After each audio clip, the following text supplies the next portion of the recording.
Just people haven't got their headphones on.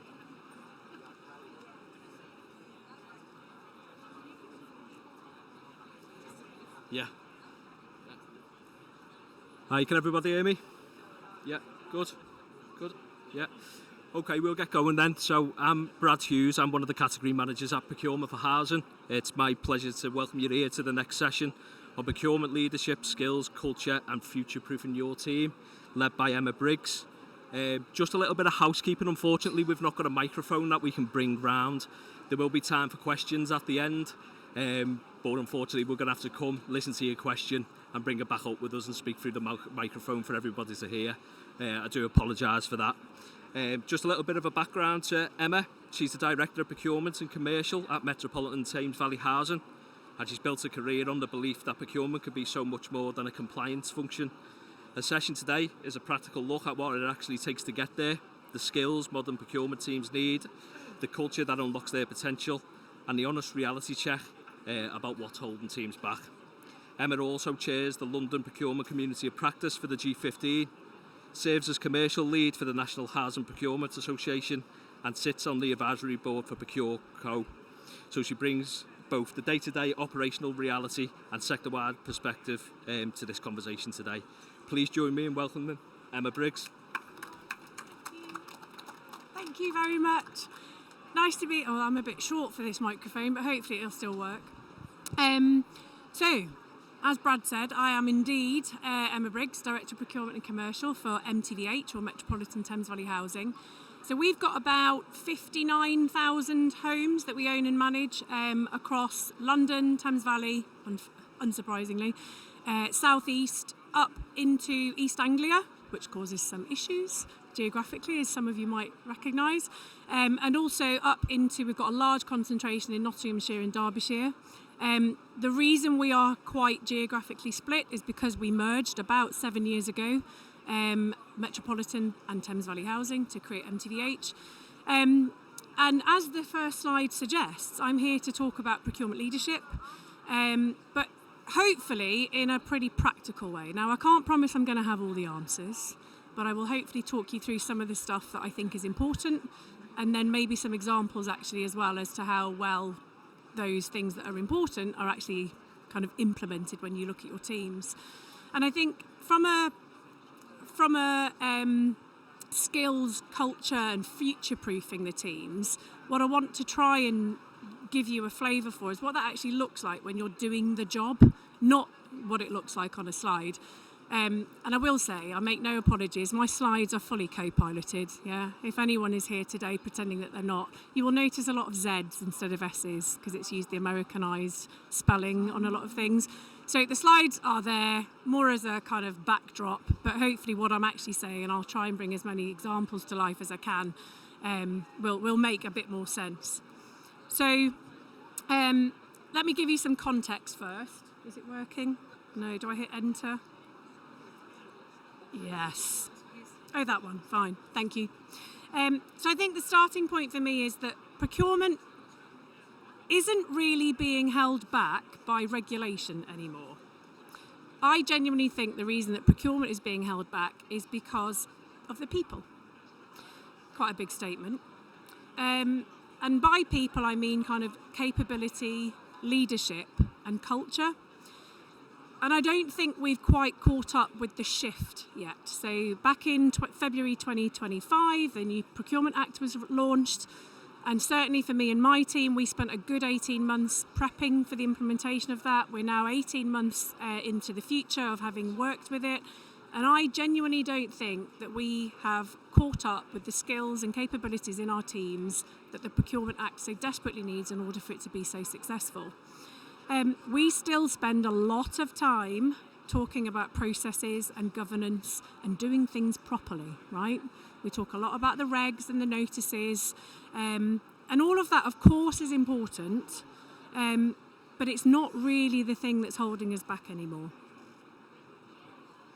So for me, what's changed, if we try to move from kind of the compliance nature of our roles to capability, the thing that's changed is the expectation on our team. So many of us would have spent time raising raising awareness of what procurement teams can offer by way of adding value and being strategic enablers in our organisations. And all of that sounds really good in theory, to the point that our exec teams have started to listen, right? So many of us are now, not so many, but some of us are now being given extra headcount to deal with the complexity and the additional workload. Some of us are not. But actually, so that, our senior leaders in our organisations are starting to listen to us and are starting to realise the enabling function procurement can bring to the organisations. But actually, with that has come a shift in expectations on our teams. Because now I think we are starting to be, or are actually expected to deliver real outcomes.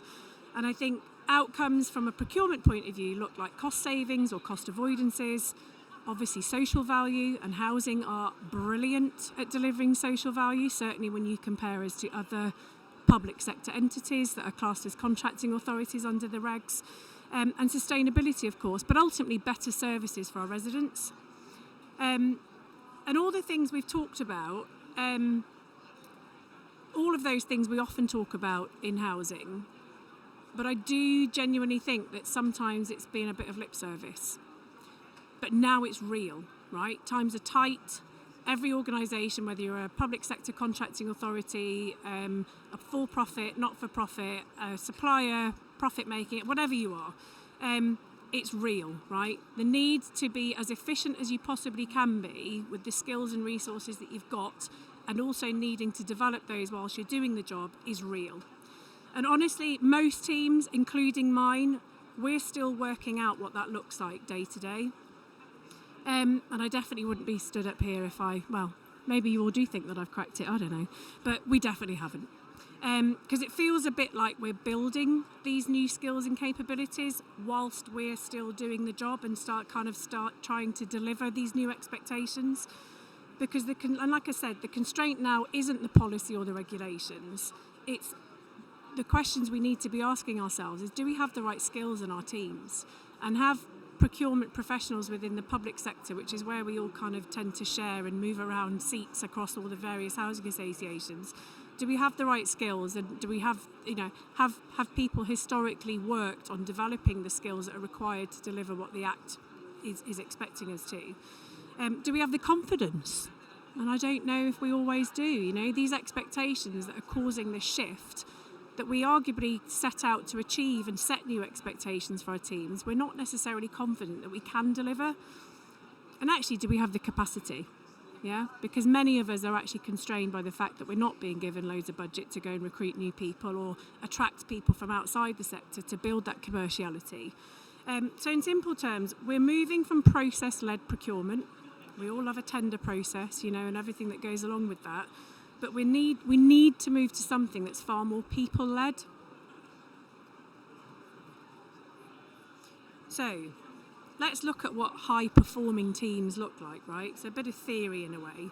So when you look at teams across any sector that are doing this stuff well, I'd say we're on that journey.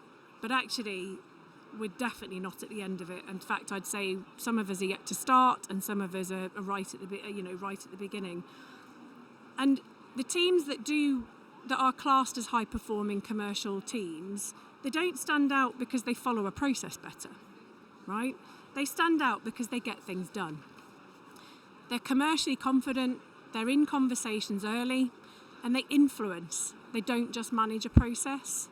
And I think that really can't be underestimated, because simply going back to our comfort zones of reading, understanding, and then applying the regulations just won't cut it anymore. And I think for many procurement people in the sector and in the public sector more widely, it's an entirely different skill set to what a lot of us were trained to do. And I think data is another one. It's not perfect, but I think we need to get better at not just reporting backwards to identify issues of areas where we've not complied, but also we need to use that data to shape decisions. And actually, the first point for me is understanding from your organisations, or certainly for the organisations that you're looking to supply to, if any suppliers are here today, is about understanding what are the top 2 or 3 priorities for your organisation that you work for or plan to work with as a supplier. Because actually, the data that we have available to us as procurement people is just not being used properly. It's not being used early enough to shape decisions, to influence those decisions. And then I think another point is around kind of trust. So high-performing teams, they build trust deliberately with their stakeholders, both internal and external. And I think procurement teams typically have spent a lot of time, years in fact, building really strong governance, but not always strong relationships. And you can feel the difference when that changes. So a couple of years ago, when I kind of got promoted to the level that I'm in, I introduced the concept of supplier relationship management, SRM. Totally new concept. I didn't realise how well timed it was that I started having those discussions at exec and then started to kind of infiltrate the rest of the organisation, because I hadn't fully realised what the new Procurement Act was going to set as a standard around supplier relationship management and contract management. But actually it's really started to change the way in which my team is being viewed as a strategic enabler, so that we're not seen simply as people that run a tender process and therefore kind of glorified administrators, but actually we are people that are capable of influencing the direction of travel, really. Because conversations are starting earlier within my organisation, which is tricky to manage, right? Because we haven't got any extra resource or any extra heads, but we're expected to deliver more by way of outcomes. And that goes back to my point earlier, like we're trying to build this new standard for capability and culture within the team alongside the expectations are already there. Yeah, the expectations from my exec are already there that we should be delivering these outcomes already. But of course it takes time, and it certainly takes time when you're already overwhelmed. You've got hundreds of tenders at any one time, you've got loads of non-compliance and maverick stakeholders and everything else in between. We've all got them, right? So it's tough. So I think where we need to be a bit honest about ourselves as a profession. Can I have a hand? Who actually works in procurement? Right, good. Suppliers? The rest of it? Yeah, the rest. Any other randoms out there? Anyone not raised there? Oh, you're a random. Good. That's fine too. Hopefully it's still useful. But I say this with the kindest of intentions, but procurement people need to get over themselves. Genuinely, right? The reason I say that is because the things we've always held really close and the expectations that we've always had to maintain compliance and run compliant processes, they are important, but we tend to use them as a stick with which to beat our stakeholders up with. Yeah? We are, and if you speak to stakeholders, if any of you have ever run any sort of survey or whatever, our stakeholders will say we are time consuming, we're hard to deal with, we don't have much commerciality in what we do. We don't get what they're trying to achieve by way of outcome. And so often we therefore get a waiver form, right? So we don't want to go through a tender. We just want to award to X supplier, which might have been the right decision in the first place. But actually, we need to have demonstrated, competitive compliance. But I do think as procurement people, we really do need to get over ourselves. I'll say that again. Because we need to stop using our processes and the need for compliance as this stick to beat our stakeholders up with. Because the things that we hold really close to us, so the governance, the process, the compliance, we need to work out a way to use those things to make better decisions and not shut things down. And I think when that mind shift changes, that's when you really start to build meaningful relationships with your stakeholders. And actually, supplier relationships are very similar, right? I mean, how many suppliers have felt kind of done to, whether you've gone through a tender process or indeed you're in a contract? It's really tough, right? To actually even get heard by a lot of your customers, me being one of them. It's really hard to feel that you've been heard and feel that your aspirations or your difficulties or whatever you're faced with in delivering the services ultimately to our residents, it's really hard for suppliers to feel heard and valued in that process, even if you've won a contract. And I think everyone talks about the C word, collaboration. Everyone talks about collaboration, but it genuinely takes time for mind shifts to change and move away from that transactional approach. So moving on to the bit about leadership. So many of us here today will be leaders in our organisations, or you'll certainly report to one. And I think this is the next bit I wanted to talk about, is kind of, as leaders, what can we do? So because of everything I've said, and hopefully it resonates with many of you, leadership expectation has therefore changed a lot. Our roles historically have been about control, oversight, being the gateholder. We're always the ones that sign off the waiver form or the approval to do whatever. And actually, whilst all that stuff still exists, I think our role as leaders is becoming a bit less clear. Our role needs to move, and it kind of is being forced to being about enabling people, focusing on those outcomes, so the expectations that have been set by our leadership teams and by the priorities within our organisations, about focusing on outcomes and being comfortable with quite a bit of risk. And I don't think that's particularly easy. I think we as leaders need to let go of control, hard if you're a bit of a control freak, and especially in procurement where compliance is at the forefront of everything, that doesn't feel particularly natural. And I definitely say it's something I'm still working on.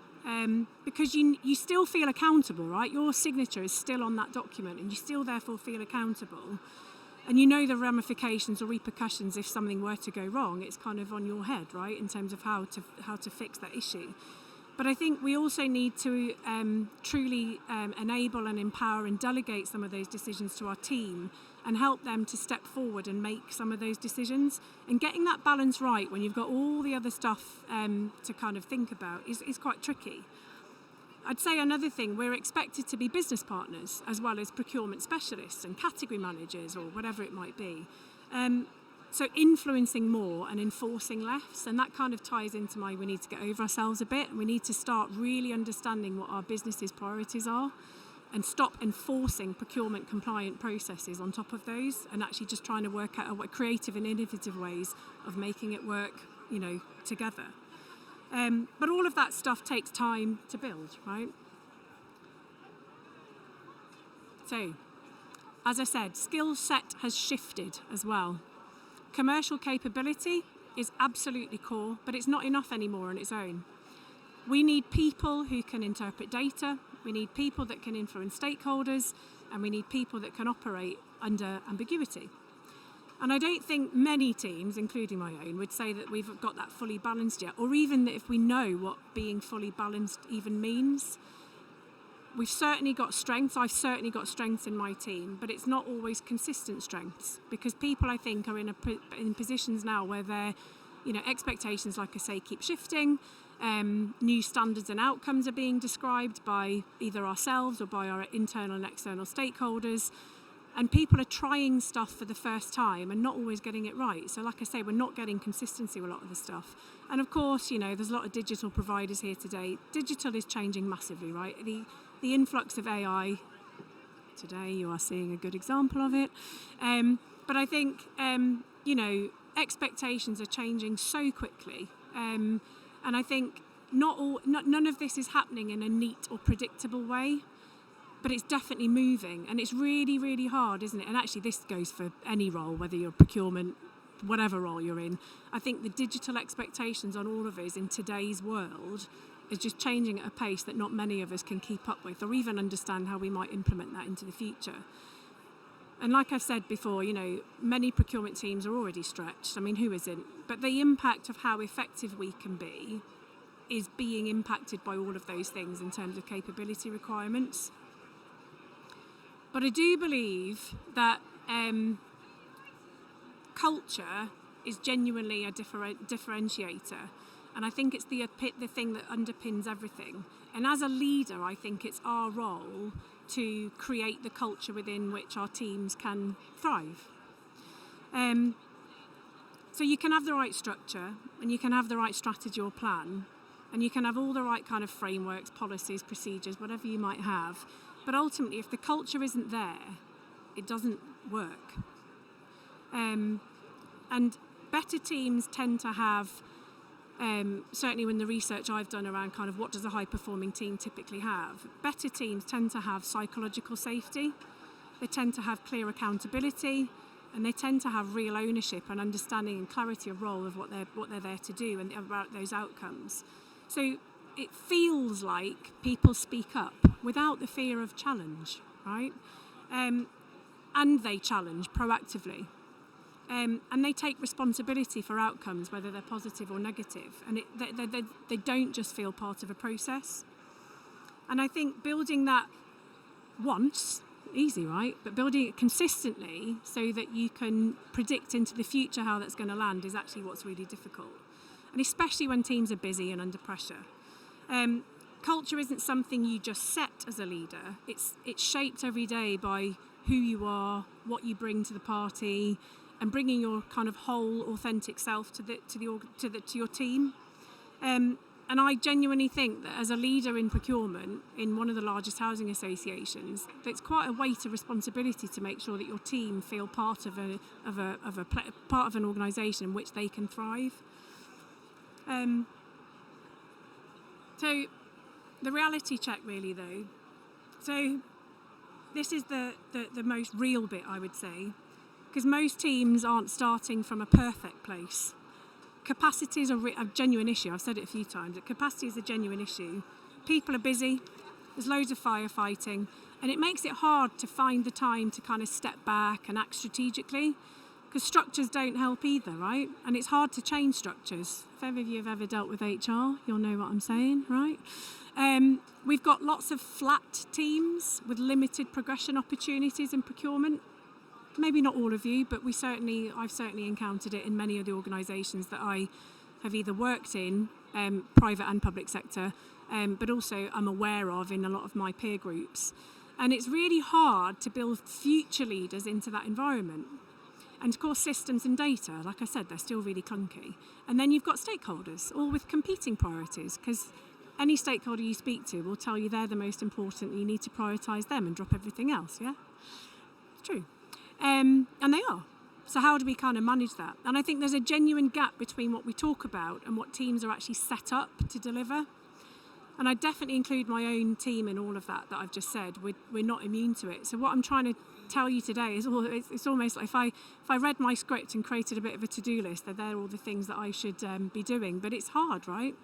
But it's not about perfection, and it's about showing up every day and creating an environment as a leader that your team can genuinely feel part of and feel that they're contributing to.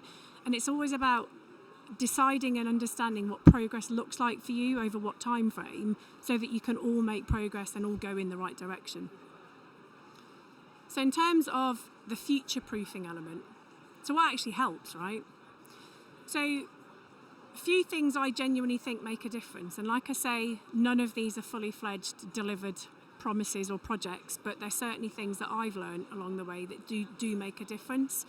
And I think building career pathways for your team is one. And people need to understand how they grow. So you need to have a clear structure in your team in mind as in terms of how you will bring in new talent and develop them through the ranks, as it were. But also, I often talk about T-shaped people in my team, literally a letter T, where you'll have people in a specific role with a vertical responsibility, but the role as a leader, and certainly those managers in my team, I try to ensure that people get a go at doing other things across the team, so they become quite multi-skilled on a generic level, but still have their kind of vertical specialism. And I think T-shaped people are some of the best out there. So if you've got one, hold on to them. I think building capability is another, and obviously I mean kind of training. And there's tons of training out there, right? There's loads of free stuff that the Government Commercial Agency offer, the GCA, which was the CCS. Loads of free courses on contract management and supplier relationship management, all sorts of things that you might, and they're available to anyone. You don't need to necessarily work as a contracting authority to have access to that.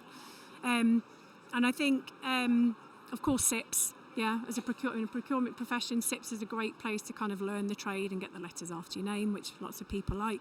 And the work I do as part of the NHPA, so the National Housing Procurement Association, we set it up about 2 years ago, and it's for all procurement professionals in housing to have a place to go, to share, to collaborate, to learn, to be mentored, to potentially do aggregate procurement opportunities. I mean, a real plethora of things. One of the things we wanted to do in creating the NHPA is actually to ensure that housing had a voice. Because what was really clear when the Procurement Act was being set up by Cabinet Office is that housing they knew we existed, but they didn't really understand us. Much of the Procurement Act was set up to facilitate stuff that had gone on in local and central government and to fix some of the issues there. And actually you can see that still with the new promises of the new Social Value Act coming out is about kind of encouraging and mandating social value delivery. Well, we do that already, right? We're really good at that actually, because we have residents that are in desperate need of investment into the areas in which they live, and we're actually really good at that. And thank you to all of the suppliers that deliver that every day for us. So in terms of capability building, one of the roles, like I say, about the NHPA, just to have given you a bit of a background, is what we're here to do. It's about advocating and giving a voice to housing in the wider public sector. But for our members, it's about delivering what you need by way of skills gaps and training and mentoring, and sharing the wealth of experience that exists in our procurement community across housing so that everyone can benefit. So if any of you aren't members of the NHPA and you aren't member of your local community of practice, then come and see me afterwards and I'll give you some details. You join as a member, and it's genuinely not a sales pitch because it's £100 a year per housing association to join as a nominal fee, but you will get access to all of the information that we're slowly but surely building. So come and speak to me afterwards. But I do think it will really fill a hole in helping us as leaders develop the capabilities within our team. I think performance is also key, and I think talked about lots about outcomes and deliverables rather than processes and compliance. And I think although we still exist as a kind of back office function in procurement teams in many of our organisations, despite the fact we're getting more of a voice out there with our exec teams, I actually think that we need to be much clearer about our customer needs, so our residents. And we need to be much clearer about how those needs then impact the procurement decisions that we're making. Because if we talk about value adding, and that's a bit of a we coin that phrase a lot, the only people that ever define value is the customer.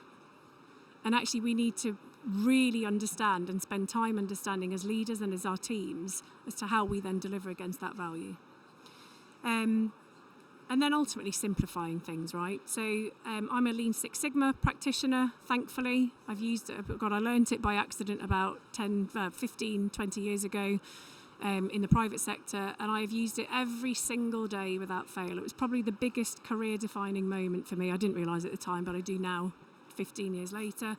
And I think understanding that the customer adds value, the customer is the only person that defines value, identifying the waste within our processes, whether they're the compliant ones or whether they're transitional ones, has been a game changer for me. And again, loads of stuff online if any of you are interested around. I'm sure many of you have done some Lean Six Sigma stuff, but try and find out more about it, because even if you know a little bit, it actually goes a long, long way.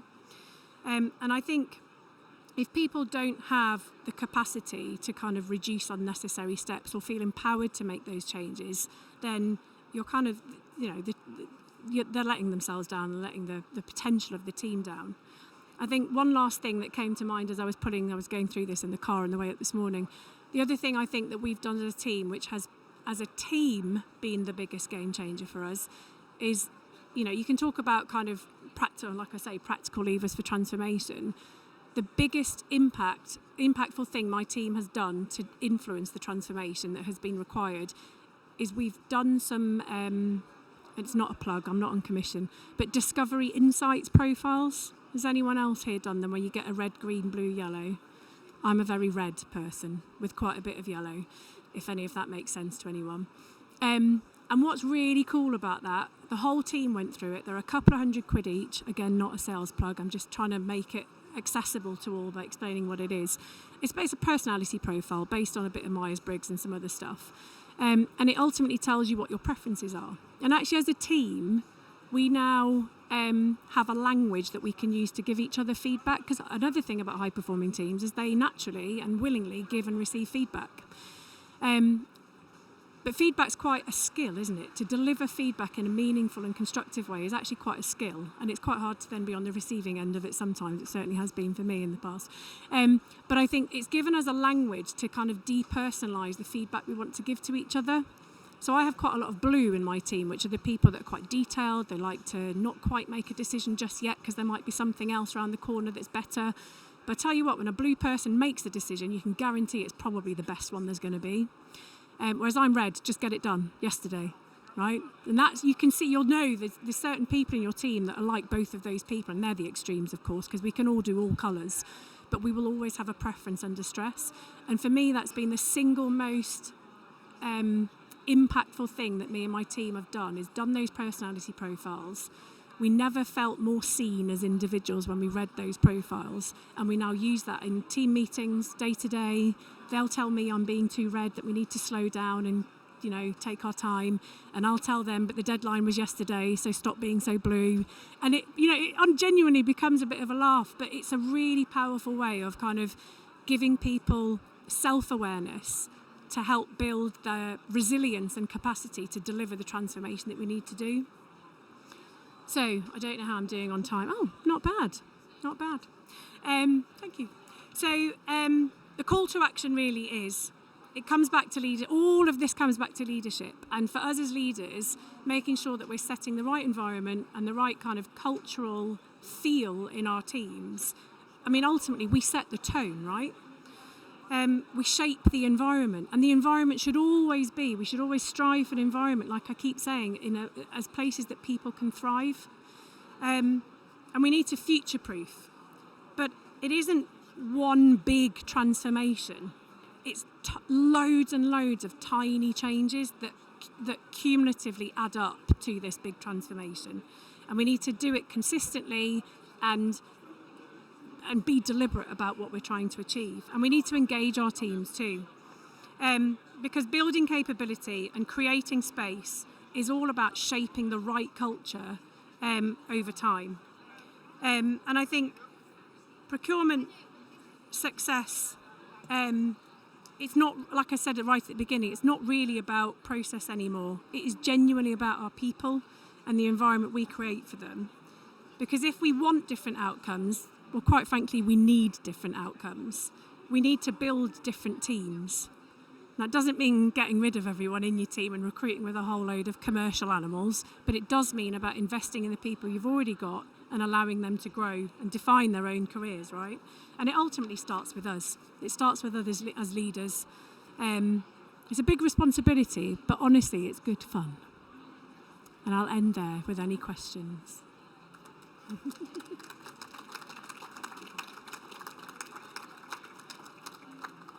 Thanks, Emma. That was really insightful. So, as mentioned at the beginning, we don't have a microphone to bring around. Has anybody got any questions for Emma today? I can come and listen to the question and speak into the microphone. Yeah, there we go.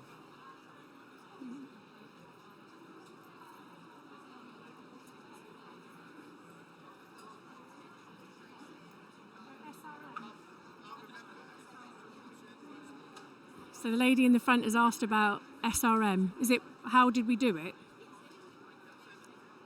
So supplier relationship management is, does anyone know what it is? Yeah, is anyone doing it? Yeah? Some nods. So SRM, as it's coined, it's a methodology that applies to managing strategic relationships. SRM is specifically for supplier relationship management. And what you do, apologies for those of you that have done it and are experts. Do you want to come up and answer the question? No. Is about understanding firstly who your critically important suppliers are. Now, when I went to my stakeholder and said, tell me who your important suppliers are, well, they all are. They all deliver services to our residents. They're all important. Without this supplier, we would fail. We wouldn't deliver this regulatory obligation. And it's actually about unlearning some of the stuff that we think makes a supplier important.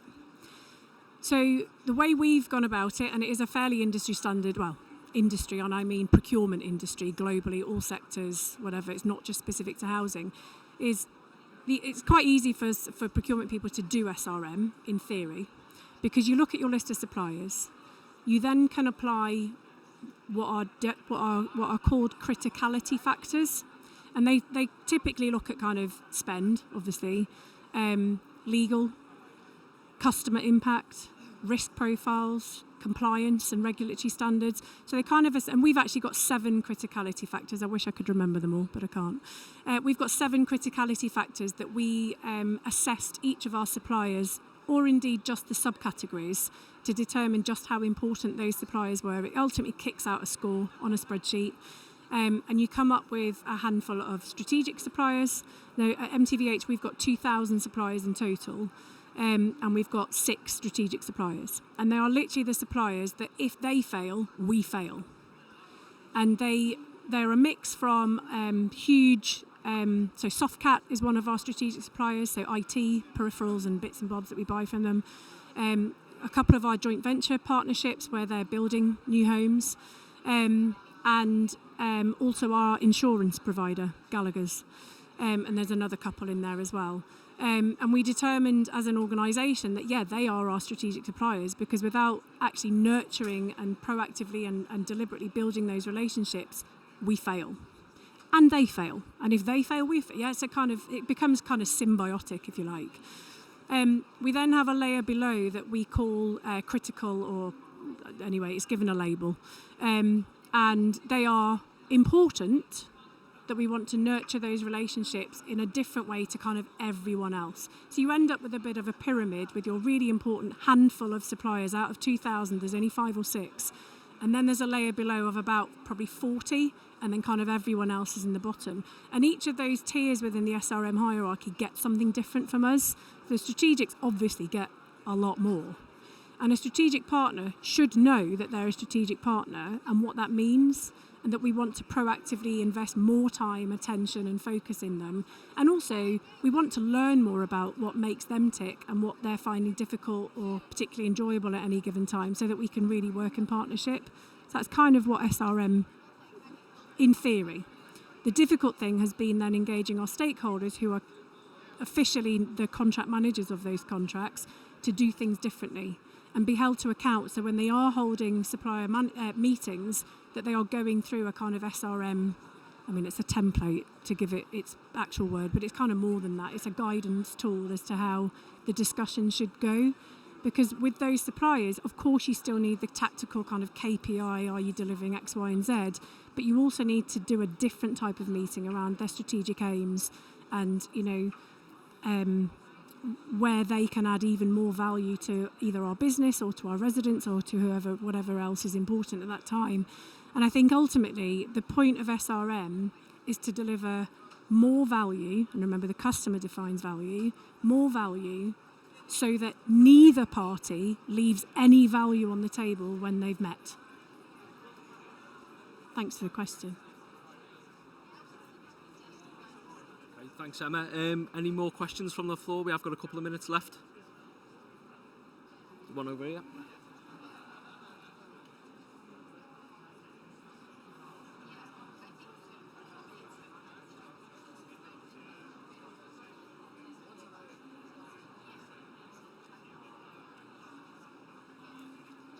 So the next question from the other lady was, how do we get suppliers to deliver social value and how do we measure it? So cards on the table. Social value is still very much an add-on in our current procurement process. It's assessed at tender stage as part of the quality submission from suppliers, weighted at about 10%. It's not ideal, but it's better than nothing, right? And we will ask suppliers to demonstrate how they want to deliver social value. Now, social value, as you all will know, comes in many, many different forms. It can be as simple as a cash donation that we then do something with, or it can be, we'll support on that project to, redecorate that community centre, or we'll offer apprenticeships, or whatever it might be. So we do a lot of that at tender stage, but it's I kind of changed the way my procurement team think about social value, in that at tender stage and when we're onboarding suppliers, it's all about making sure that my team have a target to fill up the social value bank It's then down to my colleagues in customer services and the kind of community impact team to then decide how that money's spent. So we don't ever really define or dictate what suppliers can and can't offer us. We just go, give us it, and we'll somehow work out how much it's worth so that we can determine whether or not we've hit the target. And we still do use social value points. We fill up the social value bank with promises, sometimes hard cash, and then it's down to those community impact teams to deliver. And we do use Match My Project, another shameless plug, I guess, but they're a charitable enterprise that work with housing associations to, in effect, match projects that we've determined are important to deliver good stuff in our communities to the suppliers that we also give them access to. So it's a kind of sharing of information and ideas, but ultimately from our point of view, it's making sure that the residents most in need get what they need from the suppliers that have made commitments.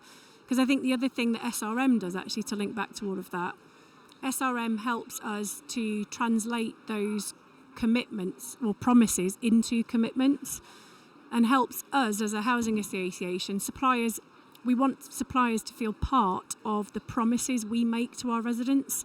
And actually, the closer suppliers are to those promises and the more they are part of delivering those promises, the better the relationship overall is. So social value is ultimately is hugely important. Our residents, if we took it away, they'd notice. They really would notice. And I mean, huge thanks to any supplier that's doing it out there. But I think suppliers get as much out of it as our residents do, because the stuff that they're involved in is genuinely making an impact to people who need it most. Thank you.